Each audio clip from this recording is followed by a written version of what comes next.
Hey guys, this is Sonu Alawat. Friends, काफी time से बहुत सारे लोगों की डिमांड्स आ रही हैं कि भैया लास्ट टाइम की तरह एसएससी के सभी एग्जाम्स को क्रैक करने के लिए एक पावरफुल स्ट्रेटजी वीडियो लेकर आइए। तो फ्रेंड्स, आपने एक बार बोल दिया तो आपके सामने हाजिर हूं लेकर 100 डेज पावरफुल प्रिपरेशन स्ट्रेटजी। देखिए फ्रेंड्स, आने वाले 6 मंथ के अंदर आपको एसएससी की तरफ से डिफरेंट पोस्ट के ऊपर लगभग 70,000 के आसपास वैकेंसीज देखने को मिलने वाली है और एसएससी ने सभी वैकेंसीज का स्केड्यूल भी जारी कर देगी। कौन सी वैकेंसी के लिए फॉर्म कब निकलेंगे और किस वैकेंसी के लिए एग्जाम कब होने वाला है। फ्रेंड्स, टेक्निकली अगर देखा जाए एसएससी के आने वाले किसी भी एग्जाम के लिए आपके पास 100 से ज्यादा दिन है। तो फ्रेंड्स, अगर आपने इस बार ठान लिया कि चाहे कुछ भी हो जाए इस बार तो एसएससी के एग्जाम को फोड़ के आना है, तो आज का ये वीडियो स्पेशल आपके लिए है, आखिर तक जरूर देखेगा। यहां पर मैं आपके साथ कंप्लीट 100 डेज पावरफुल स्ट्रेटजी तो शेयर करूंगा, साथ ही आपके साथ एक जबरदस्त टाइम टेबल भी शेयर करूंगा, साथ ही आपको सेल्फ स्टडी करने के लिए सब्जेक्ट वाइज सबसे बेस्ट बुक्स भी रिकमेंड करने वाला हूं। तो फ्रेंड्स, आज का ये वीडियो बहुत जबरदस्त रहने वाला है, इसलिए आखिर तक जरूर देखेगा। तो चलिए ज्यादा टाइम वेस्ट नहीं करते, फटाफट स्ट्रेटजी शुरू कर लेते हैं। सबसे पहले फ्रेंड्स, आप इस पैटर्न के ऊपर नजर डालिए। एसएससी के किसी भी एग्जाम के लिए आपको इन 4 सेक्शन को प्रिपेयर करना होता है, जिसमें से एक हमारा जनरल अवेयरनेस होता है, दूसरा क्वांटिटेटिव एप्टीट्यूड होता है, साथ ही जनरल इंटेलिजेंस एंड रीजनिंग होता है, साथ ही जनरल इंग्लिश सेक्शन हमारा होता है। ज्यादातर एसएससी के एग्जाम्स में क्वेश्चंस का वेटेज भी हर एक सेक्शन से 25 ही रहता है, एसएससी स्टेनोग्राफर एग्जाम को छोड़ के और बाकी एसएससी सीपीओ एसआई एग्जाम को छोड़कर। सीपीओ एसआई में चारों ही सेक्शन रहते हैं, लेकिन यहां पर क्वेश्चंस का वेटेज 50-50 हो जाता है।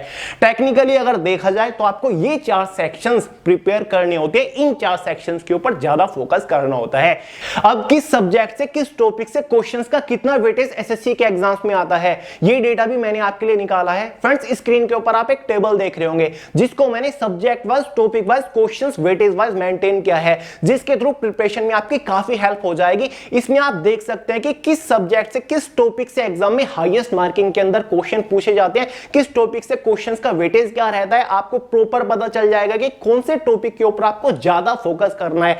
फ्रेंड्स, ये पूरा पीडीएफ फाइल आपको way to success official Telegram channel के अंदर मिल जाएगा, लिंक डिस्क्रिप्शन बॉक्स में डाउनलोड करके देख लीजिएगा। और मैं प्लानिंग कर रहा हूं, मैं काम कर रहा हूं कि बहुत ही जल्द एक स्मार्ट सिलेबस आपके लिए डिजाइन करूं, तो वेट करिएगा, स्मार्ट सिलेबस जल्दी ही आ रहा है। वैसे मैंने काफी टाइम पहले भी आपसे प्रॉमिस किया था, लेकिन जल्दी आ रहा है। तो चलिए अपनी स्ट्रेटजी की तरफ बढ़ते हैं। फ्रेंड्स, एक फॉर्मूला आपके साथ शेयर करना चाहूंगा, क्योंकि काफी सारे लोग बोलते हैं कि भैया 100 डेज के अंदर या फिर 4 महीनों के अंदर भी एसएससी एग्जाम्स को क्रैक करना इम्पॉसिबल है, जबकि मैं कहता हूं बिल्कुल पॉसिबल है। Everything is possible in this world. बस एक फॉर्मूला आपको याद रखना चाहिए, जो कि है DDCC फॉर्मूला, जिसका मतलब है discipline plus dedication plus consistency plus concentration. Discipline, dedication, consistency, concentration, अगर ये चारों चीज आपके अंदर है तो किसी भी एग्जाम को आप कम से कम टाइम में फोड़ के आओगे। डिसिप्लिन का मतलब है अनुशासन, यानी कि अगर आपने ठान लिया कि डेली में 6 घंटा पढ़ूंगा तो डेली 6 घंटा पढ़ना है, अनुशासन में रहना है, खुद से किया हुआ वादा बिल्कुल भी नहीं तोड़ना है। साथ ही डेडिकेशन। फ्रेंड्स, अगर आपने ठान लिया कि भाई एसएससी सीएचएसएल फोड़ना है, एसएससी सीजीएल फोड़ना है, तो उसको फोड़ने में यार पूरी जान लगा दीजिए, चाहे कुछ भी हो जाए, कितनी भी मेहनत क्यों ना करनी पड़े, लेकिन पीछे नहीं हटना, फुल डेडिकेशन रहना है अपने गोल को लेकर। साथ ही कंसिस्टेंसी। कंसिस्टेंसी का मतलब समझते होंगे फ्रेंड्स, अगर आपने ठान रखी डेली में 6 घंटा पढ़ूंगा, डेली में जनरल अवेयरनेस को 2 घंटा दूंगा, डेली में मॉक टेस्ट के ऊपर प्रैक्टिस करूंगा, तो कंसिस्टेंसी आपके अंदर होनी चाहिए। ये नहीं कि एक दिन मॉक लगाया, मार्क्स कम आ गए तो मॉक लगाना छोड़ दिया, डिमोटिवेट हो गए। नहीं, कंसिस्टेंसी आपके अंदर होनी चाहिए, चाहे कुछ भी हो जाए, मॉक के ऊपर प्रैक्टिस करते रहिए।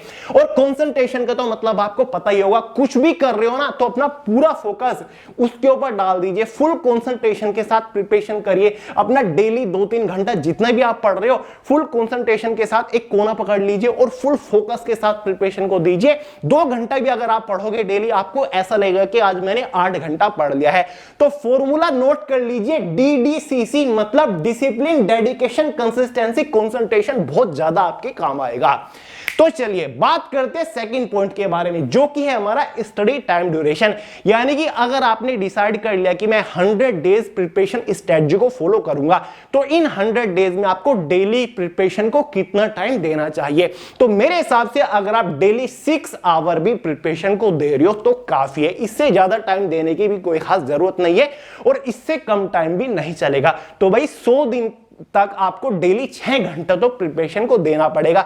और मैं यहां पर बात कर रहा हूं सेल्फ स्टडी की, ये नहीं कि इन 6 घंटों में आपने अपनी कोचिंग क्लास भी ऐड कर ली, ये आपको सेल्फ स्टडी में देना है। क्लियर है? तो डेली 6 घंटे 100 डेज तक मुझे आपके चाहिए।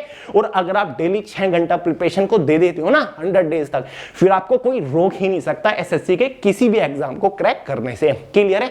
अब आगे बढ़ने से पहले ये वाला पोर्शन है ना, इसको थोड़ा सा पॉज कर दें, पहले थोड़ा आगे बढ़ते हैं। ठीक है, देखिए इन 6 घंटों को किस तरीके से डिवाइड करना है, 6 घंटे में डेली किस तरीके से पढ़ना है, कौन कौन से सब्जेक्ट को कितना टाइम देना है, वो मैं आपको आगे बता रहा हूं। उससे पहले एक पॉइंट आपके साथ डिस्कस करना चाहूंगा कि आपका डेली का जो स्टडी फॉर्मेट है वो क्या रहना चाहिए, किस तरीके से प्रिपरेशन करनी चाहिए। काफी सारे लोग होते हैं, मेरा वीडियो देख लिया कि 100 दिन तक मुझे प्रिपरेशन करनी है, सिलेबस शुरू से उठा लेंगे, हर एक सब्जेक्ट को रट्टा मारना शुरू कर देंगे, सिलेबस को खत्म करने की रेस में लग जाएंगे। ये आपको गलती नहीं करनी, आपको एक प्रॉपर प्लानिंग करनी है, आपको अपना एक स्टडी फॉर्मेट डिसाइड करना है कि मुझे किस तरीके से स्टेप बाय स्टेप चलना है। तो जो आपका स्टडी फॉर्मेट रहेगा ना इन 100 डेज के अंदर, वो आपको 2 स्टेज में डिवाइड कर लेना है, यानी कि एक स्टेप फर्स्ट हो जाएगा, एक स्टेप हमारा सेकंड हो जाएगा। स्टेप फर्स्ट में आपको कॉन्सेप्चुअल प्रिपरेशन करनी है। स्टेप फर्स्ट में आपको अपना कॉन्सेप्ट क्लियर करना है सब्जेक्ट वाइज। ये नहीं कि आपने शुरू से लेकर आखिर तक सिलेबस खत्म कर डाला 3 महीने के अंदर, मुझे ये नहीं चाहिए। सबसे पहले आपको देखना है कि सब्जेक्ट वाइज कौन कौन से ऐसे टॉपिक हैं जिनमें मैं वीक हूं, जिनसे रिलेटेड एग्जाम में क्वेश्चन पूछेंगे और मैं सोल्व नहीं कर पाया। सबसे पहले आपको पूरे सिलेबस को subject wise topic wise analyse करना है। यह देखना है कि कौन कौन से सब्जेक्ट से कौन कौन से वीक टॉपिक है, कौन कौन से इग्नोरेबल टॉपिक है जो कि मुझसे सोल्व नहीं होते, जो कि पढ़ने में बिल्कुल नहीं मजा आता, जो कि मुझे समझ नहीं आते, जिनको मैं हमेशा इग्नोर करके आगे बढ़ जाता हूं। सबसे पहले अलग पेज के ऊपर सब्जेक्ट वाइज उन सभी इग्नोरेबल, उन सभी वीक टॉपिक को निकाल लीजिए सिलेबस को एनालाइज करने के बाद। क्लियर है? और फिर सबसे पहला काम आपका है, जो टॉपिक आपने निकाले ना उनको सबसे पहले कवर करना है, उन टॉपिक से रिलेटेड अपना पूरा कॉन्सेप्ट आपको क्लियर करना है। अब काफी सारे लोग यहां पर ऐसे होंगे जो कि बोलेंगे कि भैया मैं तो 4 साल से प्रिपरेशन कर रहा हूं, मेरा तो कॉन्सेप्ट क्लियर है, मुझे तो बस हार्डकोर प्रैक्टिस करने की जरूरत है। ऐसा बिल्कुल भी नहीं है। अगर आपका पूरा कॉन्सेप्ट अच्छे से क्लियर होता ना तो आप किसी न किसी एग्जाम को क्रैक करके अब तक सिलेक्शन ले चुके होंगे। कमियां सबके अंदर होती है, बस उसको देखने की, उसको निकाल के सुधारने की जरूरत होती है। तो भाई कमियां सबके अंदर है, देखिए कहां पर कमी है, कौन से वीक टॉपिक है उनको अलग निकालिए। और सबसे पहला काम आपका यही है कि जो वीक टॉपिक है ना उनसे रिलेटेड अपना कॉन्सेप्ट क्लियर करिए। कॉन्सेप्ट कैसे क्लियर करना है, क्लास लेनी है या फिर नहीं लेनी है, कौन सी बुक से कॉन्सेप्ट क्लियर करें, आगे मैं बता रहा हूं। लेकिन स्टेप फर्स्ट आपके प्रिपरेशन का यही है कि पूरे सिलेबस को एनालाइज करिए और अपना कॉन्सेप्ट क्लियर करिए। बेसिक से उन सभी टॉपिक के बारे में पढ़िए। समझ नहीं आ रहा तो क्लास आप ले सकते हो, ऑनलाइन क्लास लीजिए, ऑफलाइन क्लास लीजिए, कुछ भी करिए, लेकिन कॉन्सेप्ट क्लियर होना चाहिए। स्टेप फर्स्ट के बाद स्टेप सेकंड में आपको हार्डकोर प्रैक्टिस करनी है। देखिए फ्रेंड्स, अगर आपको एसएससी के किसी भी एग्जाम को फोड़ना है ना तो हार्डकोर प्रैक्टिस बहुत ज्यादा जरूरी है। हार्डकोर प्रैक्टिस है क्या, मैं आपको बताऊंगा। इसमें हमारा मॉक प्रैक्टिस आ जाता है, इसमें हमारा प्रीवियस ईयर क्वेश्चंस के ऊपर प्रैक्टिस आ जाता है। क्लियर है?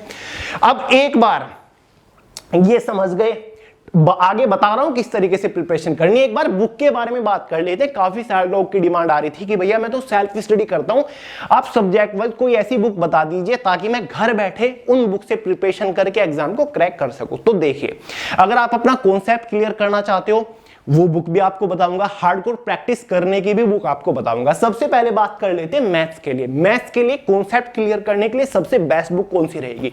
अरिहंत की एक बुक आती है फास्ट ट्रैक के नाम से, बाय राजेश वर्मा। मैथ्स का कॉन्सेप्ट क्लियर करने के लिए सबसे बेस्ट बुक मैं मानता हूं। ध्यान से देख लीजिएगा, हिंदी इंग्लिश दोनों ही वर्जन में बुक अवेलेबल होती है, बहुत बढ़िया बुक है। बल्कि मैं तो ये कहूंगा कॉन्सेप्ट ही नहीं, हार्डकोर प्रैक्टिस करने के लिए भी काफी अच्छी बुक है। बहुत ही बढ़िया तरीके से आपका मैथ्स का कॉन्सेप्ट क्लियर करा देगी ये book, topic wise, chapter wise.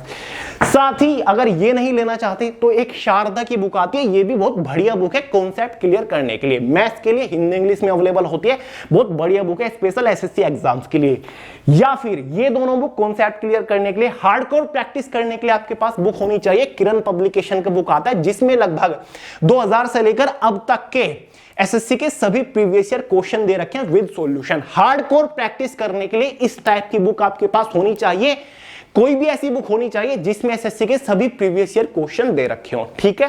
तो ये तीनों बुक मैथ्स के लिए सबसे बेस्ट है, इनमें से कोई दो बुक तो होनी चाहिए आपके पास।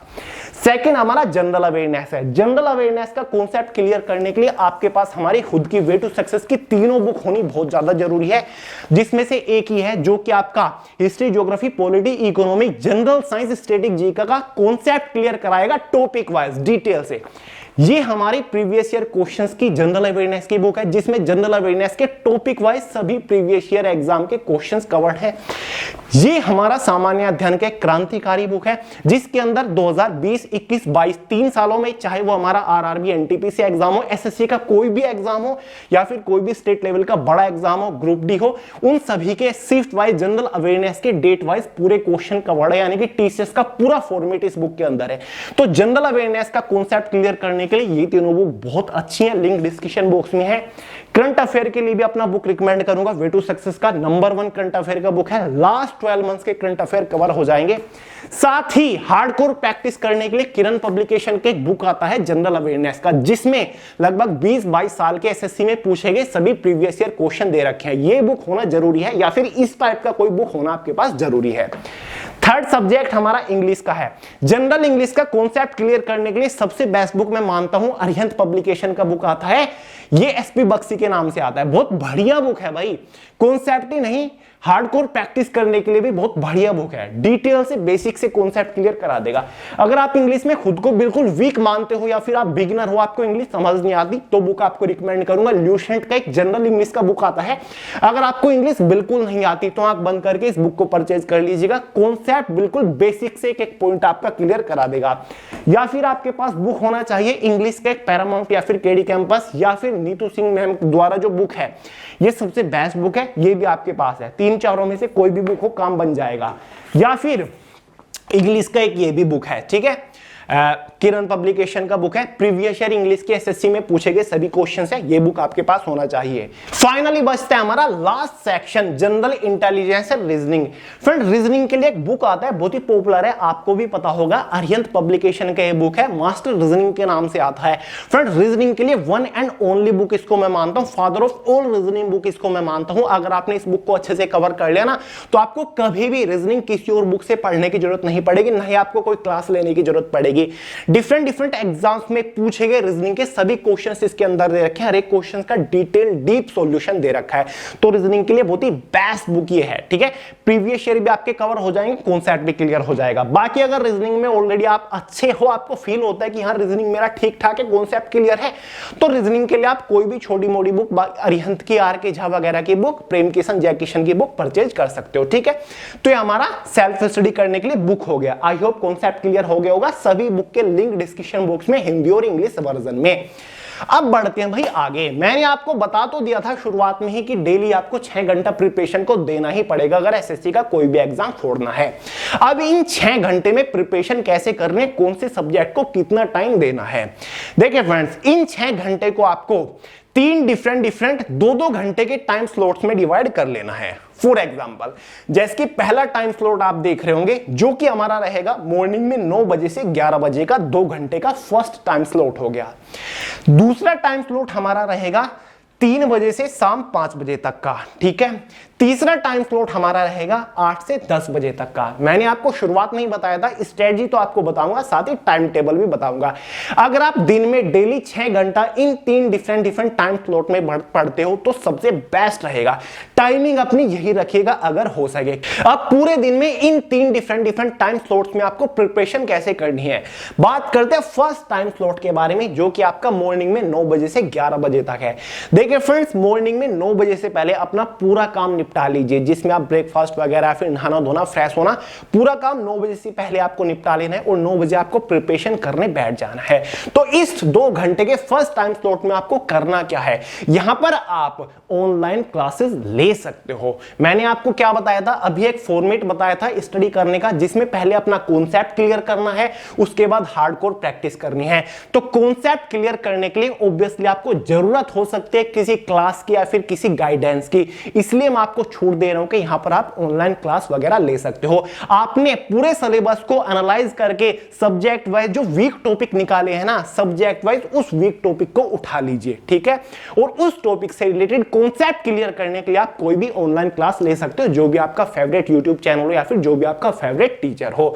सबसे पहले आपको 2 घंटे ना, तो 1 घंटे की क्लास बहुत होती है। आप स्कूल में जाते थे 12 तक तो 1 घंटे का होता था ना एक पीरियड, जहां पर 1 घंटे की क्लास होती है, तो आपको 1 घंटे की ऑनलाइन क्लास लेनी है, उससे ज्यादा टाइम वेस्ट नहीं करना और कॉन्सेप्ट आपको क्लियर करना है। और हां, यहां पर एक और चीज का ध्यान रखिएगा फ्रेंड्स, एक दिन में आपको मैक्सिमम केवल 2 ही सब्जेक्ट को प्रिपेयर करना है। 2 से ज्यादा सब्जेक्ट को प्रिपेयर करने की कोशिश मत करेगा, आपके माइंड में फ्रस्ट्रेशन, कंफ्यूजन, डिस्टरबेंस आएगा और कोई खासा प्रिपरेशन भी नहीं कर पाओगे। तो एक दिन में 2 सब्जेक्ट को आपको प्रिपेयर करना है। मान के चलिए पहले दिन आपने डिसाइड किया कि आज मैं मैथमेटिक्स और जनरल अवेयरनेस को प्रिपेयर करूंगा, तो 2 सेक्शन हमारे रेडी हो गए। तो पहले टाइम स्लॉट में आपको क्या करना है, आपने मैथमेटिक्स सेक्शन उठाया, उसका जो वीक टॉपिक आपने निकाला था, इस पहले टाइम स्लॉट में 1 घंटा आपने मैथमेटिक्स की क्लास ले ली ऑनलाइन वगैरह अपना कॉन्सेप्ट क्लियर करने के लिए, ठीक है। साथ ही 1 घंटे में जब आपकी ये क्लास खत्म हो जाए, दूसरा कौन सा सब्जेक्ट आपने डिसाइड किया था पढ़ना पहले दिन, जनरल अवेयरनेस किया था, तो जनरल अवेयरनेस के जो वीक टॉपिक थे उनका कॉन्सेप्ट क्लियर करने के लिए 1 घंटा आप जनरल अवेयरनेस की कोई भी ऑनलाइन क्लास ले सकते हो, ठीक है, जो इस टॉपिक का कॉन्सेप्ट क्लियर नहीं था। क्लियर है? तो पहला टाइम स्लॉट आपका यहीं खत्म हो जाता है। मॉर्निंग का 9 से 11 का टाइम स्लॉट है, 1-1 घंटे की आपने दोनों सब्जेक्ट की क्लास ले ली, अपना कॉन्सेप्ट क्लियर आपने कर लिया, ठीक है। उसके बाद बारी आती है सेकंड टाइम स्लॉट की। ये जो सेकंड टाइम स्लॉट होगा वो फर्स्ट टाइम स्लॉट के 4 घंटे के गैप के बाद स्टार्ट होगा। अब काफी सारे लोग बोलेंगे कि भैया यहां पर 4 घंटे का गैप कुछ ज्यादा नहीं हो गया। यहां पर आप टाइमिंग देखिए, ये सुबह के 11 बज रहे हैं और यहां पर ये 3 बज रहे आफ्टरनून, ठीक है। तो 4 घंटे का गैप जो है ना वो एकदम रिजनेबल है, क्योंकि ये जो टाइम होता है ये सबसे ज्यादा टायर्ड फील करने वाला टाइम होता है। यहां पर सबसे ज्यादा आप टायर्ड फील करते हो, नींद आने लगती है, तो यहां पर आपको रेस्ट ही करना है। इसके बीच में आप अपना लंच कर सकते हो, रेस्ट कर सकते हो, पावर नैप ले सकते हो, थोड़ा बहुत अपने आप को एंटरटेन कर सकते हो, क्योंकि एंटरटेन करना भी बहुत जरूरी है, तभी आपका माइंड रिलैक्स हो पाएगा। क्योंकि यहां पर आपने 2 घंटे की क्लास ली है, उसको समझने के लिए टाइम दीजिए ताकि माइंड उन चीजों को एक्सेस कर सके, ठीक है। तो यहां पर सबसे ज्यादा थकान होती है, इसलिए मैंने कहा कि यहां पर आप रेस्ट ही करिए। काफी सारे लोग क्या होते हैं, यहां पर लंच किया 12 बजे 1 बजे, फिर पढ़ने बैठ गए, लंच करने के बाद नींद आ रही है, जबरदस्ती किताब खोल के बैठ रहे हैं और कुछ समझ नहीं आ रहा। इससे तो बेटर है कि आप रेस्ट कर लीजिए, थोड़ा बहुत मोबाइल वगैरह चेक कर सकते हो या फिर आप थोड़ा बहुत टीवी देख सकते हो, जिससे माइंड थोड़ा सा रिलैक्स हो। उसके बाद फिर एक्टिव हो जाइए दूसरे टाइम स्लॉट में, चाय वगैरह कॉफी वगैरह लेके माइंड एकदम फ्रेश हो जाएगा, क्योंकि आपने रेस्ट कर रखा है, माइंड को रिलैक्स दे रखा है। और 3 से 5 का सेकंड टाइम स्लॉट आपका रहेगा और उसमें आप मैथमेटिक्स सब्जेक्ट को उठा लीजिए, क्योंकि पहले टाइम स्लॉट में आपने 1 घंटे की वीक टॉपिक की कॉन्सेप्ट क्लियर करने के लिए मैथमेटिक्स की क्लास ली थी। जो टॉपिक आपने क्लास में पढ़ा, जो आपने क्लास में सीखा, उसको आपको इस 2 घंटे के टाइम स्लॉट में सेल्फ स्टडी करना है, खुद से आपको पढ़ना है। टीचर ने क्या सिखाया वो आपको करना है, उससे रिलेटेड खुद से ज्यादा क्वेश्चंस आपको सॉल्व करने हैं, जिससे आपका यहां तो कॉन्सेप्ट क्लियर हो गया और यहां से उस वीक टॉपिक की हार्डकोर प्रैक्टिस आप कर पाओगे। उस टॉपिक के प्रीवियस ईयर क्वेश्चंस के ऊपर प्रैक्टिस कर सकते हो, उस टॉपिक के मैक्सिमम क्वेश्चंस के ऊपर सेल्फ स्टडी कर सकते हो, ज्यादा से ज्यादा एग्जांपल खुद से सोल्व कर सकते हो, कैसे भी करना है लेकिन सेल्फ स्टडी करना है और 2 घंटे खुद से आपको इस टॉपिक को प्रिपेयर करना है। फिर आपका तीसरा टाइम स्लॉट आता है, लेकिन तीसरे टाइम स्लॉट और सेकंड टाइम स्लॉट के बीच में 2 घंटे का गैप मैंने दिया है। ये 2 घंटे का गैप इसलिए क्योंकि शाम के 5 यहां पर बज रहे हैं, यहां पर भी मन इधर उधर भागता है, ठीक है, और टाइम बहुत ही अच्छा होता है। इस टाइम के बीच में आपको थोड़ा बाहर निकलना चाहिए, थोड़ा आपको हैंग आउट करना चाहिए, जिससे माइंड थोड़ा सा फ्रेश हो सको, ठीक है। फ्रेंड्स वगैरह के साथ आप हैंग आउट भी करने जा सकते हो। उसके बाद 7 बजे के आसपास आपने डिनर वगैरह कर लिया, फिर फ्रेश होकर बैठ गए 2 घंटे के टाइम स्लॉट में, 8 से 10 का जो हमारा तीसरा टाइम स्लॉट रहेगा। इस तीसरे टाइम स्लॉट में आपको जनरल अवेयरनेस सेक्शन उठा लेना और 2 घंटा डेडिकेशन के साथ सेल्फ स्टडी करना है जनरल अवेयरनेस सेक्शन को। और जनरल अवेयरनेस का वही टॉपिक आपको प्रिपेयर करना है जो कि आपने मॉर्निंग में फर्स्ट टाइम स्लॉट में 1 घंटे का क्लास लिया था, जो टीचर ने पढ़ाया टीचर ने जो कॉन्सेप्ट क्लियर कराया वो आपको सेल्फ स्टडी करना है। वही टॉपिक खुद से बुक में खोलिए, पढ़िए, नोट्स बनाइए, उससे रिलेटेड क्वेश्चन बनाइए, उससे रिलेटेड प्रीवियस ईयर क्वेश्चंस के ऊपर प्रैक्टिस करिए, क्वेश्चंस को ज्यादा से ज्यादा सोल्व करिए। जिस तरीके से भी आप कॉन्सेप्ट क्लियर कर सकते हो करिए। यहां पर जनरल अवेयरनेस का कॉन्सेप्ट क्लियर हो गया था 1 घंटे की क्लास में एक प्रॉपर टॉपिक से रिलेटेड। यहां पर आप उस पर्टिकुलर टॉपिक से रिलेटेड हार्डकोर प्रैक्टिस कर रहे होंगे, क्योंकि एक सब्जेक्ट को 2 घंटा देना काफी होता है। क्लियर है? तो पूरा दिन आपका खत्म, 6 घंटा आपने प्रिपरेशन कर ली, जहां पर ऑनलाइन क्लास भी आपने ले ली, कॉन्सेप्ट भी क्लियर कर लिया और हार्डकोर प्रैक्टिस भी आपने कर ली। ठीक है, साथ ही साथ आपको प्रीवियस ईयर क्वेश्चंस के ऊपर भी प्रैक्टिस करते हुए चलना है। बुक्स आपको बता चुका हूं, किरण पब्लिकेशन या फिर कोई भी ऐसी बुक हो सकती है जिसमें एसएससी के प्रीवियस ईयर क्वेश्चंस दे रखे हो। ठीक है, अब आती है सेकंड डे की बात। अब ये नहीं कि दूसरे दिन आप यहां पर सेक्शन सब्जेक्ट्स को स्विच कर दो। दूसरे दिन आपको ये नहीं करना कि सेकंड टाइम स्लॉट में आप इंग्लिश ले रहे हो, थर्ड टाइम स्लॉट में आप रीजनिंग ले रहे हो, ये नहीं करना। नोट करके मैंने एक चीज लिखी हुई है नीचे, इस लाइन को पढ़िए। Change the subject when the chapter is over. Change the subject when the chapter is over. इसका मतलब है कि आपको सब्जेक्ट को तब स्विच करना है जब उस एक पर्टिकुलर सब्जेक्ट का चैप्टर ओवर हो जाए, खत्म हो जाए। मान के चलिए यहां पर आपने पहले दिन डिसाइड किया था कि मैं मैथ्स पढ़ रहा हूं, मैथ्स का परसेंटेज टॉपिक आप पढ़ रहे हो, प्रति सप्ताह क्लियर कर रहे हो, और जो परसेंटेज चैप्टर है वो 1 दिन में खत्म नहीं हुआ, 2 दिन में भी खत्म नहीं हुआ, 3 दिन में वो चैप्टर आपका ओवर हो गया। आपने हार्डकोर प्रैक्टिस कर ली परसेंटेज के ऊपर, 2-2 घंटा डेली आप पढ़ रहे हो, 1 घंटे की क्लास भी ले रहे हो, पूरा कॉन्सेप्ट क्लियर हो गया, हार्डकोर प्रैक्टिस होगी, परसेंटेज के प्रीवियस ईयर क्वेश्चंस के ऊपर भी प्रैक्टिस हो गई, नोट्स भी आपने बना लिए। जब पूरा चैप्टर खत्म हो जाए तब जाके आपको यहां पर सब्जेक्ट को स्विच करना है। चाहे 3 दिन लग जाए, डेली आपको सेकंड टाइम स्लॉट में मैथ्स को ही लेना है। जब एक पूरा चैप्टर खत्म हो जाए ना, तब आपको सब्जेक्ट को स्विच करना है, तब इसकी जगह आप जनरल इंग्लिश को ले सकते हो। क्लियर है? ऐसे ही जब तक जनरल अवेयरनेस का एक पर्टिकुलर टॉपिक अच्छे से कवर नहीं हो जाता, उसका कॉन्सेप्ट क्लियर नहीं हो जाता, उस टॉपिक के ऊपर हार्डकोर प्रैक्टिस नहीं हो जाती, उससे रिलेटेड आप नोट्स नहीं बना लेते, उससे रिलेटेड आप प्रीवियस ईयर क्वेश्चंस के ऊपर प्रैक्टिस नहीं कर लेते, आपको सेक्शन को, सब्जेक्ट को स्विच नहीं करना है। जैसे चैप्टर खत्म हो जाए, चाहे उसमें 1 दिन लग जाए, 2 दिन लग जाए, 3 दिन लग जाए, 4 दिन लग जाए, 5 दिन लग जाए, आपको क्लियर करना है, पूरा चैप्टर कवर करना है, तब जाके स्विच करना है। ठीक है, समझ गए? इससे बेनिफिट बहुत ज्यादा मिलता है। ठीक है, ये नहीं कि आपने आपका परसेंटेज आधा ही खत्म हुआ और नेक्स्ट डे आपने सब्जेक्ट के स्विच कर दिए। इससे जो चीज आपने पढ़ी वो भी भूल जाते हो, क्योंकि चैप्टर आधे में ही है, हाफ में ही है, फिर आपको दोबारा से पढ़ना पड़ेगा। इसलिए पूरा चैप्टर कवर करो, तब जाके सब्जेक्ट को स्विच करो। तो आपका यही फॉर्मेट 100 डेज तक चलते रहना चाहिए। क्लियर है? समझ गए पूरा टाइम टेबल अच्छे से? अब चलिए फाइनली बात करते हैं लास्ट पॉइंट के बारे में, जो कि है मॉक प्रैक्टिस। अब देखिए फ्रेंड्स, 100 डेज से काफी पहले ही आप पूरे सिलेबस को subject wise, topic wise cover कर चुके होंगे। बल्कि मैं तो ये कहता हूं कि 2 मंथ्स के अंदर ही आप एसएससी के पूरे सिलेबस को कवर कर चुके होंगे इस प्रिपरेशन स्ट्रेटजी के थ्रू। क्योंकि मैंने आपको बताया था कि आपको पूरे सिलेबस को पहले एनालाइज करना है और सब्जेक्ट वाइज आपको वीक टॉपिक निकालना है, ना कि आपको पूरे सिलेबस को शुरू से रट्टा मारना शुरू करना है। सिलेबस को खत्म करने की रेस में आपको नहीं लगना है। आपको बहुत ही सिलेक्टेड टॉपिक उठाने हैं, जो वीक है, जो इग्नोरेबल है, उनको कवर करने हैं। और अगर आप वीक टॉपिक का कॉन्सेप्ट क्लियर करोगे तो सिलेबस को आप काफी जल्दी कवर कर लोगे। डेली आप 6 घंटा प्रिपरेशन कर रहे हो तो जल्दी ही आप कवर कर लोगे, अगर आपकी स्पीड सही है। लेकिन अगर आप बिल्कुल बिगिनर हो, पहली बार ही कोई एग्जाम देने जा रहे हो, तो आपको डेली 6 घंटे से ज्यादा प्रिपरेशन करनी पड़ेगी, तब जाके आप 3 महीने या फिर 100 डेज के अंदर सिलेबस को कवर कर पाओगे। क्लियर है? तो भाई मॉक टेस्ट की प्रैक्टिस आपको कब करनी है? फ्रेंड्स, मान के चलिए एसएससी का कोई भी एग्जाम आपका आ रहा है, आपने 100 डेज की स्ट्रेटजी फॉलो कर ली, और एसएससी सीएचएसएल का एग्जाम आपका आ रहा है, तो सीएचएसएल के एग्जाम से 15 दिन पहले आपको कम से कम 30 मॉक टेस्ट के ऊपर प्रैक्टिस करनी पड़ेगी। या फिर अगर आपके पास टाइम है, आपने पूरे सिलेबस को 100 डेज से पहले कवर कर लिया, आपने पूरे सिलेबस को 90 डेज के अंदर कवर कर लिया और 10 डेज आपके पास बच गए, तो उन बचे हुए 10 दिन के अंदर आपको ज्यादा से ज्यादा मॉक पेपर के ऊपर प्रैक्टिस करनी है। चाहे आप मार्केट जाइए, ऑफलाइन मॉक पेपर परचेज कर लीजिए, जिसके अंदर 30 से 40 मॉक पेपर हो, और डेली 2 या 3 मॉक पेपर सोल्व करिए। एक मोबाइल के अंदर टाइमर सेट कर लीजिए 60 मिनट का, और 100 क्वेश्चंस को सोल्व करने की कोशिश करिए। ठीक है, और कम से कम 1 घंटा उसको चेक करिए खुद से कि क्या क्या कमियां आपने छोड़ी, क्या क्या गलती, कहां पर आप वीक हो, कौन से टॉपिक से रिलेटेड क्वेश्चन आपसे सोल्व नहीं हो पा रहे हैं, क्या आप 60 मिनट के अंदर 100 क्वेश्चन सोल्व नहीं कर पा रहे हो, जो भी कमी है उसको अलग नोट कर लीजिए और उस कमी के ऊपर काम करिए एग्जाम से पहले, मजा आ जाएगा, हार्डकोर प्रैक्टिस आपकी हो जाएगी। बाकी प्रीवियस ईयर के ऊपर कैसे प्रैक्टिस करनी है मैंने आपको बता दिया। किसी भी टॉपिक का कॉन्सेप्ट क्लियर तब होगा, किसी भी टॉपिक के ऊपर हार्डकोर प्रैक्टिस तब होगी जब आप उस टॉपिक से रिलेटेड ज्यादा से ज्यादा क्वेश्चन सोल्व कर लोगे, उस टॉपिक से रिलेटेड प्रीवियस ईयर टॉपिक के ऊपर प्रैक्टिस कर लोगे, प्रीवियस ईयर क्वेश्चंस के ऊपर प्रैक्टिस कर लोगे। और प्रीवियस ईयर क्वेश्चंस के ऊपर प्रैक्टिस करने की काफी सारी बुक मार्केट के अंदर अवेलेबल है, स्पेशल एसएससी की, सर्च कर लीजिएगा, फिर लिंक डिस्क्रिप्शन बॉक्स में है।